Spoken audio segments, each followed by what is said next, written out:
আসসালামু আলাইকুম। তো সমদ্রুতিতে ঘূর্ণায়মান বস্তুর যেই ত্বরণ থাকে সেটাই আজকে আমরা এই ভিডিওতে বের করব। তো চলুন শুরু করি। তো প্রথমে আমাদের একটি সমদ্রুতিতে ঘূর্ণায়মান বস্তু লাগবে যে সমদ্রুতিতে এভাবে ঘোরাঘুরি করছে। তো তার জন্য যে অবস্থান ভেক্টর ইকুয়েশন সেটা দেখতে কিছুটা এরকম। এটা আমরা ভিডিও শেষে বলবো যে কি জন্য এই ইকুয়েশনটা দেখতে এরকম। তো প্রথমে অবস্থান ভেক্টরটা সম্পর্কে একটু জানা যাক যে এই ঘূর্ণায়মান বস্তুর অবস্থান ভেক্টর দেখতে কীরকম হবে। ধরলাম কেন্দ্রের যে বিন্দু সেটা হচ্ছে ও, এবং টি ইজ ইকুয়াল টু যখন স্টপ ওয়াচের টাইম 0 তখন বস্তুটা এখানে ছিল। অ্যান্ড যে কোনো একটা অবস্থা সময় ধরলাম যখন টাইম হচ্ছে টি তখন বস্তুটা ধরলাম এখানে আছে। তখন কেন্দ্র থেকে এই বস্তুটা পর্যন্ত আমি যেই ভেক্টরটা আঁকবো সেটাই হচ্ছে আমাদের অবস্থান ভেক্টর, যার ইকুয়েশন এখানে দেওয়া আছে। ভিডিও শেষে এই ইকুয়েশনটা কেন বৃত্তের ইকুয়েশন সেটা আমরা এক্সপ্লেইন করব। তো আমরা সবাই জানি যে অবস্থান ভেক্টরকে যদি আমি টাইম দ্বারা ডিফারেন্সিয়েট করি তাহলে আমরা বেগ পাই, এবং বেগকে আবার ডিফারেন্সিয়েট করলেই ত্বরণ পেয়ে যাব। তো প্রথমে আমরা বেগ বের করি। তো খেয়াল করে দেখুন এই tan cos ti ক্যাপকে প্রথমে আমাদের ডিফারেন্সিয়েট করতে হবে। তার জন্য এই প্রথম ফর্মুলাটা একটু মাথায় রাখতে হবে। খেয়াল করে দেখুন এই প্রথম ফর্মুলা অনুসারে আমি যদি মানটা বসাই তাহলে পাই হচ্ছে 10 × 5 cos পরিবর্তন হয়ে সাইন হয়ে যাবে sin 5t i ক্যাপ। ঠিক একইভাবে দ্বিতীয় ইকুয়েশনের মাধ্যমে যদি আমি দ্বিতীয় পদটাকে ডিফারেন্সিয়েট করি তাহলে আমি পাবো হচ্ছে কিছুটা এমন sin cos হয়ে যাবে j ক্যাপ। খেয়াল করে দেখুন আমি বেগ পেয়ে গেছি। একে আমি আরেকবার ডিফারেন্সিয়েট করব। বেগকে যদি আমি আবার ডিফারেন্সিয়েট করি টাইম দ্বারা তাহলেই কিন্তু আমি ত্বরণ পেয়ে যাব, তাই না? দেখুন এই পদটাকে আমার ডিফারেন্সিয়েট করতে হবে 2 নং ইকুয়েশনের সাহায্যে।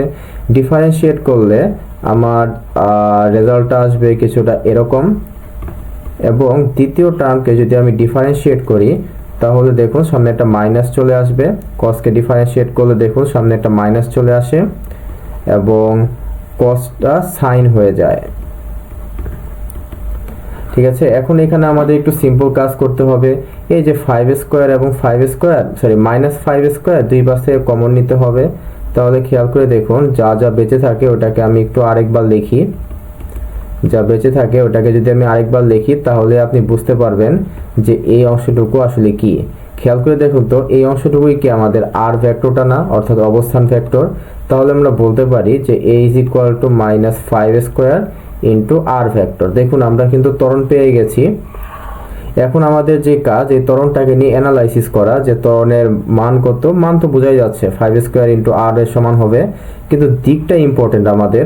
খেয়াল করে দেখি যে আর হচ্ছে বাহিরের দিকে এবং মাইনাস থাকার জন্য এর দিকটা হবে কিন্তু ভেতরের দিকে, অর্থাৎ কেন্দ্রের দিকে, তাই না? যেহেতু এই ত্বরণটা কেন্দ্রের দিকে তাই আমরা বলবো এটা হচ্ছে এটার নাম হচ্ছে কেন্দ্রমুখী ত্বরণ। কেন্দ্রের দিকে মুখ করে থাকার জন্য আমরা বলবো এটা হচ্ছে একটা কেন্দ্রমুখী ত্বরণ। এন্ড খেয়াল করে দেখি আমরা যে ক্লাস 10-এ পড়েছিলাম যে বৃত্তাকারে ঘূর্ণায়মান একটা বস্তুর ত্বরণ থাকে। দেখুন আমরা ত্বরণটা কিন্তু পেয়ে গেছি, আর সেই ত্বরণটা হচ্ছে কেন্দ্রের দিকে। এখন এই ইকুয়েশনটা যে আসলে একটা বৃত্তের বা সার্কেলের ইকুয়েশন সেটা আমরা একটু বোঝার চেষ্টা করব।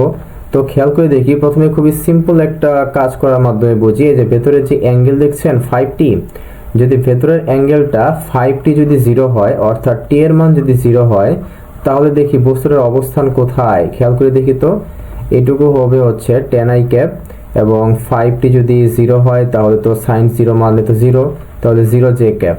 তাহলে এই অবস্থানটা মানে কোথায়? এই যে x অক্ষ বরাবর 10 গড় ডানে, অর্থাৎ বস্তুটা এখন t = যখন 0 তখন বস্তুটা এখানে আছে, তাই না? এখন দেখি ভেতরের অ্যাঙ্গেল যদি 90 ডিগ্রি, বা আপনারা সবাই জানেন যে অ্যাঙ্গেলগুলো অ্যাকচুয়ালি রেডিয়ানে নিতে হয়, অর্থাৎ 5t যদি π/2 হয়, অর্থাৎ t যদি π/10 হয় তাহলে দেখি বস্তুটার অবস্থান কোথায়।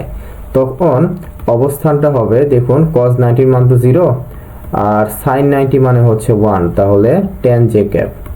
অর্থাৎ বস্তুটা এখন 10 গড় উপরে আছে, তাই না? অর্থাৎ বস্তুটা এখন এইখানে আছে। তাহলে খেয়াল করে দেখি বস্তুটা কিন্তু এখন ঘুরতে ঘুরতে এখানে এসে পড়েছে। তারপর যদি 5t = আমরা বসাই হচ্ছে পাই, আপনি দেখবেন যে আর এর মান আসবে হচ্ছে -10 i ক্যাপ, অর্থাৎ বস্তুটা এখানে আছে। তারপর আপনি যদি আবার 5t = 3π/2 বসান, আপনি দেখবেন যে বস্তুটা এই জায়গায় আছে, অর্থাৎ ঘুরতে ঘুরতে এখানে এসে গেছে। আবার যদি আপনি 5t ইজ ইকুয়াল টু পাই 2 পাই বসান, দেখবেন বস্তুটা আবার ঘুরতে ঘুরতে আগের অবস্থায় এসে গেছে। অর্থাৎ এখান থেকেও আমরা বুঝতে পারি যে এটা হচ্ছে একটা বৃত্তের ইকুয়েশন। তাছাড়া আরেকটা ওয়েতে আমরা বুঝতে পারি যে আমরা যদি এই অবস্থান ভেক্টর তার মান বের করার চেষ্টা করি, আপনারা সবাই জানেন যে কিভাবে মান বের করতে হয়, বা না জানলেও সমস্যা নেই, আমি শিখিয়ে দিই।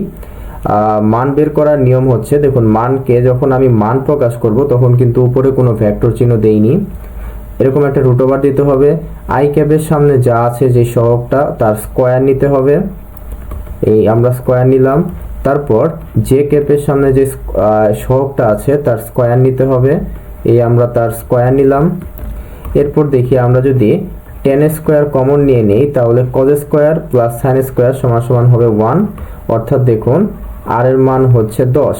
আর এর মান 10 কথাটা মানে কি, অর্থাৎ অবস্থান ভেক্টরের মান 10 কথাটা মানে কি, অর্থাৎ সে বস্তুটা সবসময় 10 মিটার দূরে আছে, তাই না? এখানেও বস্তুটা 10 মিটার দূরে, এইখানেও বস্তুটা 10 মিটার দূরে, সবসময় বস্তুটা 10 মিটার দূরে আছে, তাই না?